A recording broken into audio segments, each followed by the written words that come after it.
Donc bonjour et bienvenue dans ce nouveau tutoriel. Aujourd'hui, je vais vous montrer comment j'ai réalisé la pyramide des âges pour les clients et notamment en obtenant deux axes, donc un pour les hommes et un pour les femmes.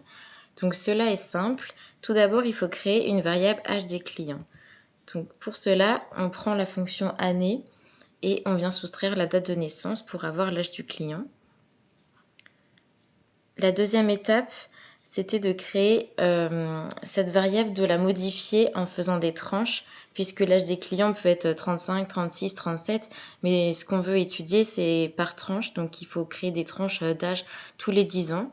Donc pour cela, on a fait l'option grouper en faisant un clic droit sur les âges, et donc on peut voir dans cette option qu'on peut regrouper tous les âges par tranche, et donc on a mis des catégories tous les 10 ans. Donc cette étape était assez longue, c'est pour ça que je l'ai réalisée avant de vous la montrer. La troisième étape, ça a été de créer un indicateur qui calcule l'âge des femmes et l'âge des hommes.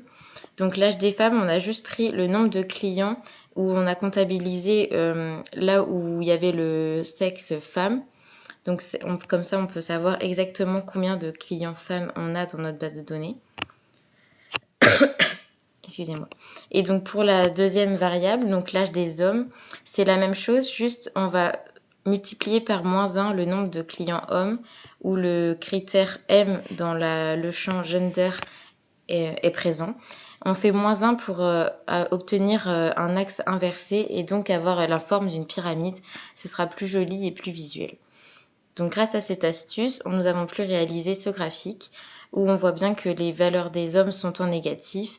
Ce n'est pas très gênant puisqu'on arrive quand même bien à lire grâce à la mise en forme qui a été faite sur le graphique.